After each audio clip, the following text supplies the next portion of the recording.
আলাইহি ওয়াসাল্লাম এর পক্ষ থেকে 40টার বেশি হাদিস বর্ণিত আছে। আল্লাহ পাক সুদ সম্পর্কে 7টার বেশি আয়াত নাযিল করেছেন। উলামায়ে কেরাম বলেন কোন হারাম বিষয়ে আল্লাহ পাক একাধিক 7টা আয়াত, রাসূলুল্লাহ থেকে 40টা হাদিস এমন বর্ণিত হয় নাই। তাহলে বোঝা গেল গুনাহটা ছোট না বড়? বড়, অনেক বড় গুনাহ। এইটার কদর্যতা যদি শুনেন নিজের কাছে বলতেও লজ্জা লাগে, কিন্তু না বললে তো কোনো বার নাই। হকের বাণী দেওয়া লাগবে কিনা? নবীজি বলেন যেই ব্যক্তি সুদ খায় ওই ব্যক্তি আপন মায়ের সাথে জিনা করার চাইতে আরো নিকৃষ্ট সুদ। এই গুনাহটার মধ্যে আমরা এভাবে মত্ত হয়ে রয়েছি। গুনাহ যদি বড় হয় শাস্তি অবশ্যই বড় হবে, কথা কোন ঠিক কিনা? আল্লাহ রাব্বুল আলামিন শাস্তি কি রকম হবে কুরআনুল কারীমের মধ্যে তুলে ধরছেন। الذين يأكلون الربا لا يقومون إلا كما يقوم الذي يتخبطه الشيطان من المس। রব্বুল আলামিন বলেন সুদ যারা খায় কিয়ামতের দিন তারা সুদে হয়ে দাঁড়াতে পারবে না। আল্লাহ বলেন তাদের দাঁড়ানো হবে ওই ব্যক্তির মতো যেই ব্যক্তিকে শয়তান আপন পরশের মাধ্যমে মহাচ্ছন্ন করে রেখেছে। লোকটা যেমন সোজা হয়ে দাঁড়াইতে পারে না, কিয়ামতের দিন সুদখোরেরা সোজা হইতে দাঁড়াইতে পারবে না। আল্লাহর নবী মেরাজের রাতে 7ম আসমানে পৌঁছে যান। আল্লাহর নবী 7ম আসমানে বিকট আওয়াজ শুনতে পান। মেরাজের রাতে আল্লাহ পাকের নবী এমন একটা জনপদের কাছ দিয়ে অতিক্রম করলেন, যেই জনপদের মানুষগুলো এক একটার পেট ছিল বিশাল বিশাল বালাখানার মতো, বিশাল বিশাল ঘরের মতো। এই বিশাল বিশাল ঘরের মতো এই ঘরের মধ্যে অনেকগুলো সাপ পোকামাকড় বিচ্ছু দিয়া ভরা। আল্লাহ নবী জিবরাইল আমিনকে ডাক দিয়ে বলতেছে, ও জিবরাইল, এই যে মানুষগুলো বিশাল বিশাল পেটের অধিকারী বালাখানার মতো, অনেক অনেক বড় মাকানের মতো, জিবরাইল এই লোকগুলোকে আল্লাহ পাকের নবীকে জিবরাইল আমিন ডাক দিয়ে বলতেছেন, ইয়া রাসূলুল্লাহ, এই লোকগুলো আর কেউ না, এই লোকগুলো হলো দুনিয়ার মধ্যে যারা সুদ খাইতো এরা সুদখোর।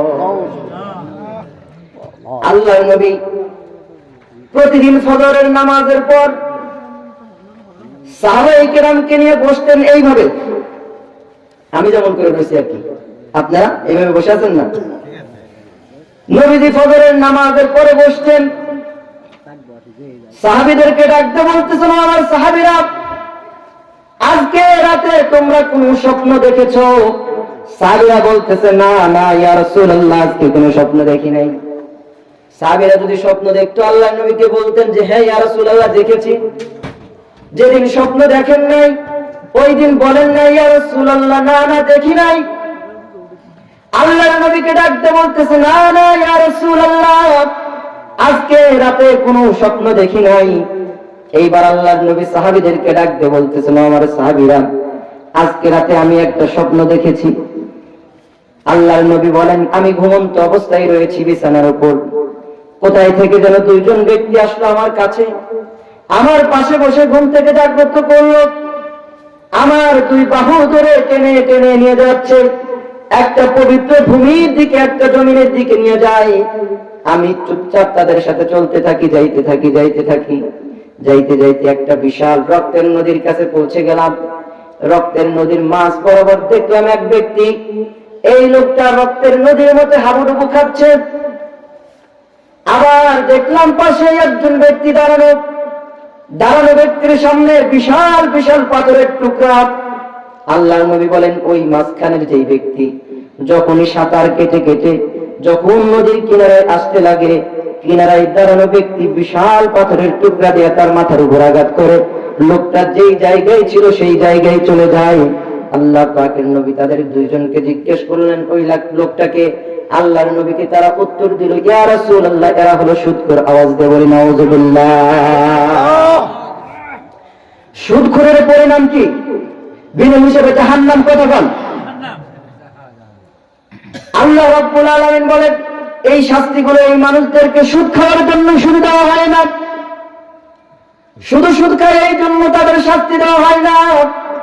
তাহলে শাস্তি কেন তাদেরকে এত বেশি?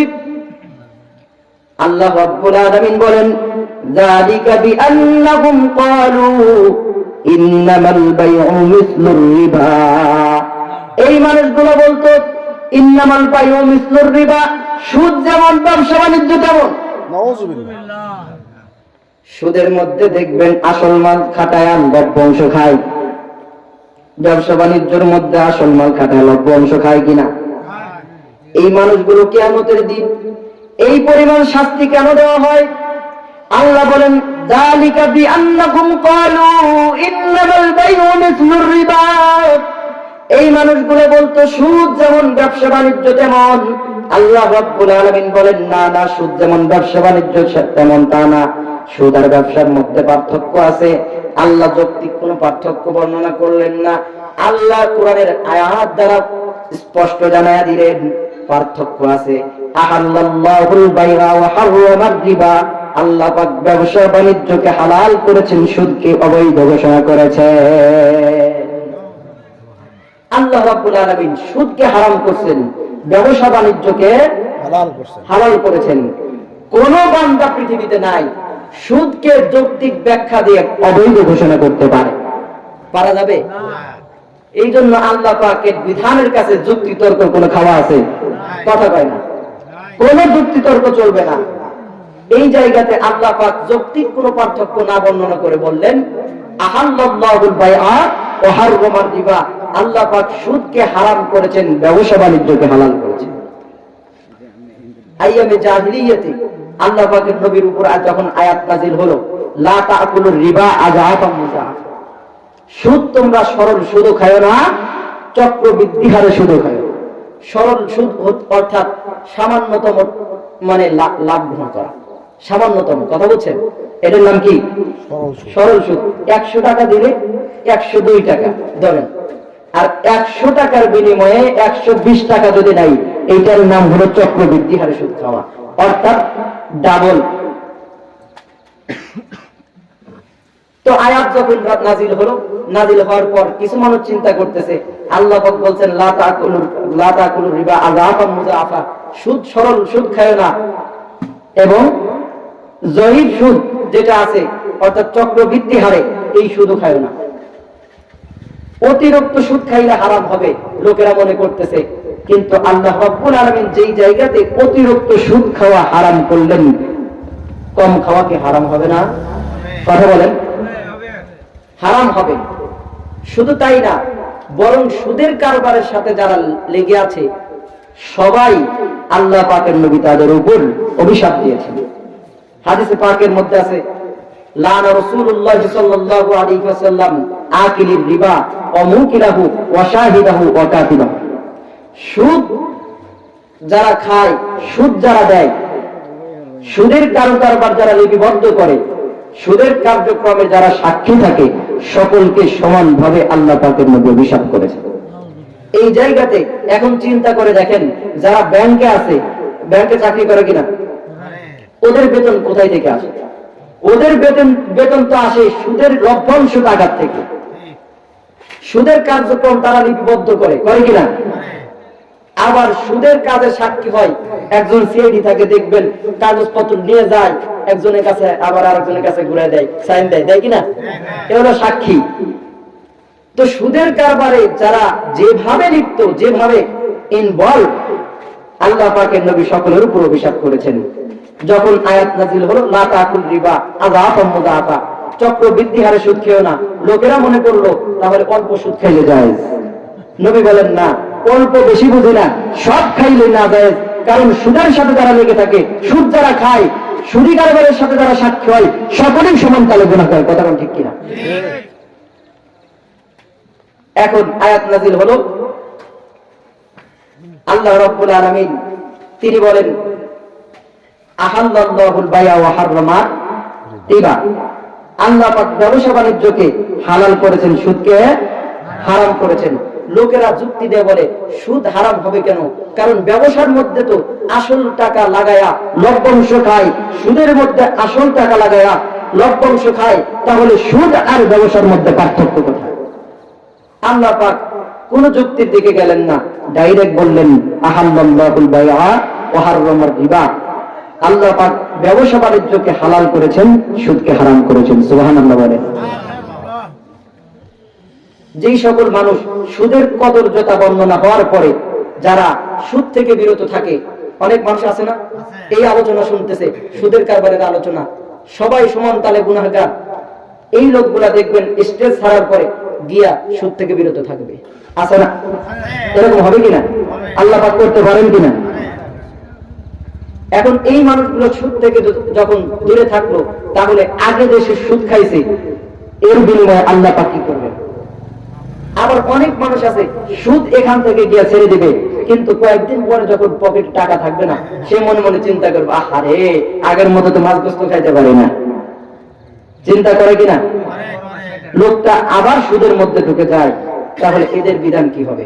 আল্লাহ পাক রব্বুল আলামিন বলেন, فمن جاءه موعظة من ربه فانتهى فله ما سلف وأمره إلى الله ومن عاد فأولئك أصحاب النار هم فيها خالدون।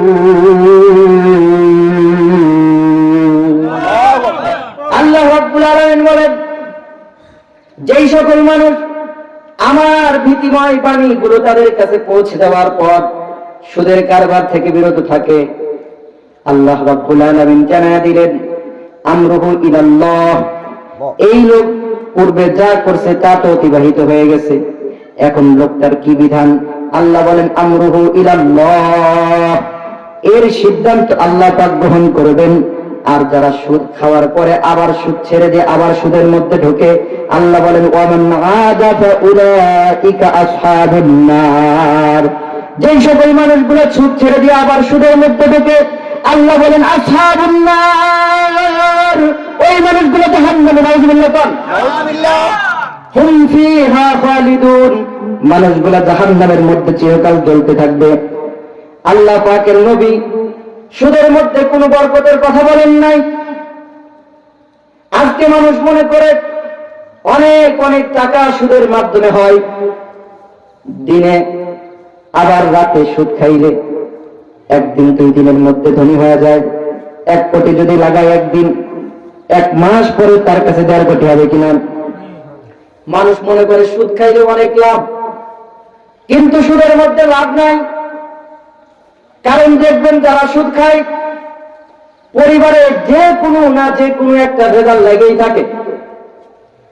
হয়তো দেখবেন স্ত্রী অসুস্থতা, নিজের অসুস্থতা, সন্তান একটা হয়েছে দেখবেন ল্যাংড়া, আবার দেখবেন একটা সন্তান হয়েছে তার বাল্ব বন্ধ। টাকা যত ইনকাম করে বাহির হওয়ার রাস্তা একটা নাকি একাধিক?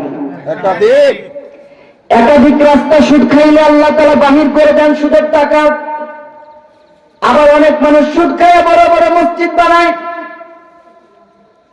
মাদ্রাসা বানায়, টাকা দান করে আল্লাহ পাকের রাস্তায়। তারা মনে করে সুদের টাকায় মসজিদ বানাইলে, সুদের টাকায় মাদ্রাসা বানাইলে মনে হয় এই টাকা দানের কারণে আল্লাহ পাকের কাছে মাগফিরাত পায়া জান্নাতে তেলতেলা চলে যাবে। যাবে নাকি? সুদের টাকা যদি হাজার হাজার কোটি টাকা হয়, এই কোটি টাকা আল্লাহ পাকের কাছে দান করলে কোনো লাভ নাই। কিন্তু ইখলাসের 1 টাকা আপনি যদি আল্লাহ পাকের রাস্তায় দান করে দেন, এই টাকার দাম আল্লাহ পাকের কাছে এই পরিমাণ হবে। সারা পৃথিবীকে 1 পাল্লায় উঠে দিয়া ইখলাসের 1 টাকা যদি 1 পাল্লায় উঠে দেওয়া হয়, আওয়াজ দিয়া বলুন কোন পাল্লার ওজন আল্লাহ পাকের কাছে বেশি? ইখলাসের পাল্লা। হযরত মুসা আলাইহিস সালাম তুর পাহাড়ে একদিন আল্লাহ পাকের সাথে কথা বলার জন্য যাচ্ছেন। পথের মধ্যে একজন ব্যক্তি ডাকতে বলতেছে, মুসা কোথায় রওনা দিলে? হযরত মুসা আলাইহিস সালাম বললেন, তুর পাহাড়ে আল্লাহ পাকের সাথে কথা বলতে চাই। লোকটা ডাকতে বলতেছে, মুসা, আল্লাহ পাকের কাছে কথা বলার জন্য যাচ্ছ ভালো, কিন্তু আল্লাহকে গিয়া বলবা আল্লাহর রাস্তায় সব সম্পত্তি গুলোকে আমি দান করে দিয়েছি, আল্লাহ রাব্বুল আলামিন যেন আমার সব টাকাগুলো ফিরিয়ে দেন। লভ্যাংশের কোনো দরকার নাই, আসল টাকা আল্লাহ তাআলা আমাকে ফিরিয়ে দিলেই যথেষ্ট। হযরত মুসা আলাইহিস সালাম ডাকতে বলতেছেন, ও ভাই, আল্লাহ পাকের রাস্তায় দানগুলো ফেরত চাও কেন? লোকটা ডাকতে বলতেছে, মুসা, আল্লাহর রাস্তায় 1 টাকা দান করলে 10 গুণ পাওয়া যায়। এই জন্য আমার যত সম্পদ আছে, আমার যত অর্থ আছে, সব অর্থ টাকা পয়সা আল্লাহ পাকের রাস্তায় দান করে আজকে আমি পথের ফকির, আজকে আমার কাছে খাওয়ার টাকা নাই। হযরত মুসা আলাইহিস সালাম আল্লাহ পাকের সাথে তুর পাহাড়ে কথা বলার জন্য গেলেন। আল্লাহ পাকের সাথে কথা বলতেছে। হযরত মুসা আলাইহিস সালাম আল্লাহকে ডাকতে বললেন, ও রব্বুল আলামিন, আপনার এক বান্দা আপনার রাস্তায় সব টাকা অর্থ সম্পত্তি গুলো দান করে দিয়েছে। রব্বুল আলামিন লোকটা আমারে জানায় দিয়েছে, আপনার সাথে কথা হইলে যত সম্পদ আছে সব সম্পদ গুলোকে আপনাকে ফিরিয়ে দিতে বলছে। হযরত মুসা আলাইহিস সালাম এই কথা বলার সাথে সাথে আল্লাহ রাব্বুল আলামিন জিবরাইল আমিনের মাধ্যমে হযরত মুসা আলাইহিস সালামের হাতে একটার উপর টাকা দিয়ে দিলেন। হযরত মুসা আল্লাহকে ডাকতে বললেন, রব্বুল আলামিন, ওই বান্দা আপনার রাস্তায় সব সম্পত্তিগুলো দান করে দিয়েছে, রব্বুল আলামিন আপনি ফিরিয়ে দিলেন 1 টাকা, কারণ কি?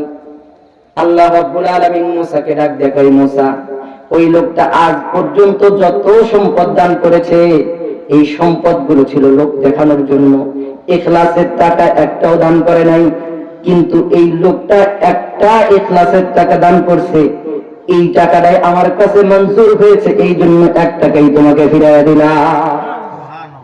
হযরত মুসা আলাইহিস সালামকে আল্লাহ বললেন, মুসা, লোকটাকে এই টাকা দিবা, দিয়া বলবে বাজার থেকে এই টাকার ওজনে যেন সামান ক্রয় করে। হযরত মুসা আলাইহিস সালাম যখন রওনা দিলেন তুর পাহাড় থেকে, পথের মধ্যে লোকটার সাথে দেখা। লোকটা ডাক দিয়ে বলতেছে, মুসা, আল্লাহ পাকের কাছে জানায় দিছুনি আমার সম্পদগুলোকে আল্লাহ ফিরিয়ে দিছে নাকি? হযরত মুসা আলাইহিস সালাম বললেন, না না, তোমার সম্পদগুলো রব্বুল আলামিন ফিরিয়ে দেয় নাই, 1 টাকা দিছে। লোকটা ডাক দিয়ে বলতেছে, মুসা, আল্লাহর রাস্তায় আমার সব সম্পত্তিগুলোকে দান করে দিলাম, কিন্তু আল্লাহ মাত্র আমার 1 টাকা দিল। হযরত মুসা আলাইহিস সালাম বললেন, ভাই, তুমি যত সম্পদ দান করছো কোন সম্পদ আল্লাহ পাকের কাছে কবুল হয় নাই 1 টাকা ছাড়া। তবে আল্লাহ রাব্বুল আলামিন তোমাকে জানায় দিছে, এই 1 টাকা বাজার থেকে এই টাকার ওজনে তুমি সামান ক্রয় করবা। লোকটা এইবার বাজারে গেছে গোশতের দোকানে গিয়া কসাইকে ডাক দিয়ে বলতেছে, ভাই কসাই, এই 1 টাকার ওজনে আমাকে গোশত দাও। কসাই মনে মনে চিন্তা করতেছে, লোকটা আগে ধনী ছিল, প্রতিনিয়ত আমার থেকে গোশত খাইতো, কিন্তু আজকে ওর টাকা শেষ, গরিব, এই জন্য গোশত খাইতে পারে না। এই জন্য মুসা আলাইহিস সালাতু ওয়াস সালামের ওই দেওয়া টাকার মাধ্যমে কসাই তাকে বলতেছে, এই 1 টাকার বিনিময়ে যা গোশত হয় তার চাইতে বেশি দিয়ে দিব তোমারে। কসাই ডাক দিয়ে বলতেছে, না না, 1 টাকা ওজনই আমারে গোশত দেওয়া লাগবে। লোকটা কসাইকে ডাক দিয়ে বলতেছে, 1 টাকা ওজনে যা গোশত হয় এটাই দাও। কসাই মনে মনে চিন্তা করে, লোকটা এতদিন পর্যন্ত গরিব ছিল, অসহায় ছিল, আজকে লোকটা দেখি পাগল হয়ে গেছে। এইবার হযরত মুসা আলাইহিস সালামের দেওয়া টাকা কসাই 1 পাল্লায় উঠাইয়া দিছে, আর 1 পাল্লায় গোশতের 2-3 টুকরা গোশত দিয়ে দিছে। এইবার যখন পাল্লাটা উপরে উঠানো হলো, উঠানোর সাথে সাথে দেখা যায় গোশতের পাল্লা হালকা, টাকার পাল্লা ভারী। আল্লাহ! কসাই মনে মনে চিন্তা করে, 1 টাকার ওজন 3 টুকরা গোশতের চাইতে কেমনে বেশি হয়। কসাই ধীরে ধীরে আরো গোশত উঠিয়ে দিল। এইভাবে করতে করতে 5 কেজি ওজন গোস্ত এক পাল্লায় উঠে দিল, এক পাল্লায় 1 টাকা। এইবারও দেখা গেল গোস্তের পাল্লা হালকা, টাকার পাল্লা ভারী। কসাই মনে মনে চিন্তা করে, আশেপাশের যত কসাই আছে চিন্তা করে, আহারে কি ব্যাপার, 1 টাকার ওজন বুঝি এত হয় নাকি। এইবার কসাই পরামর্শ করে বিশাল একটা পাল্লা নিয়ে আসলো। বলছেন নি বিশাল পাল্লা, এটারে কাটা কয়, কি কয়? কাটা। এই বিশাল একটা পাল্লা নিয়ে আসার পরে দোকানের সব গোস্তগুলো উঠে দিছে। ইখলাসের 1 টাকা এক পাশে, সব গোস্তগুলো যখন উঠায় দিল কসাই, এইবারও দেখা গেল গোস্তের পাল্লা হালকা, টাকার পাল্লা ভারী। এই জন্য সুদ খায়া বেশি ধনী হওয়ার কোনো দরকার নাই, সুদ খায়া মসজিদ মাদ্রাসায় দান করার কোনো দরকার নাই, সুদ খায়া বড় বড় মসজিদ বানানোর কোনো দরকার নাই, আছে নাকি? তোমার সুদের টাকা যত বেশি হোক না কেন, ঘুষের টাকা তোমার যত বেশি হোক না কেন, এটা দ্বারা মসজিদ বানাইলে, মাদ্রাসা বানাইলে কোনো লাভ হবে না। কিন্তু তোমার ইখলাসের 1 টাকা যদি আল্লাহ পাকের রাস্তায় দান করতে পারো, এই টাকার দাম সারা পৃথিবী যদি এক পাল্লায় উঠে দেওয়া হয়, আর ইখলাসের টাকা এক প্রান্তে, আওয়াজ দিয়ে বলুন, ইখলাসের টাকার ওজন বেশি হবে নাকি সুদের দাম? আল্লাহ রাব্বুল আলামিন এই জন্য জানান, সুদের টাকা খাইয়া দান করলে লাভ নাই, ঘুষের টাকা দিয়ে দান করলে লাভ নাই, বিশাল বিশাল মাদ্রাসা মসজিদ বানাইলে কোনো লাভ নাই। আল্লাহ বলেন, ইয়ামহাকুল্লাহুর রিবা ওয়া ইউরবিস সাদাকাত, আল্লাহ তাআলা সুদকে মিটায়া দেন, মোচন করে দেন। কিন্তু 1 টাকা যদি ইখলাসের টাকা দান করেন, এই টাকার মান এত বেশি হবে, আল্লাহ পাক তার কাছে লালিত পালিত কইরা উহুদ পাহাড়ের সমতুল্য বানায়া কিয়ামতের দিন ওই বান্দার কাছে উপরকম হিসাবে পৌঁছায়া দিবে।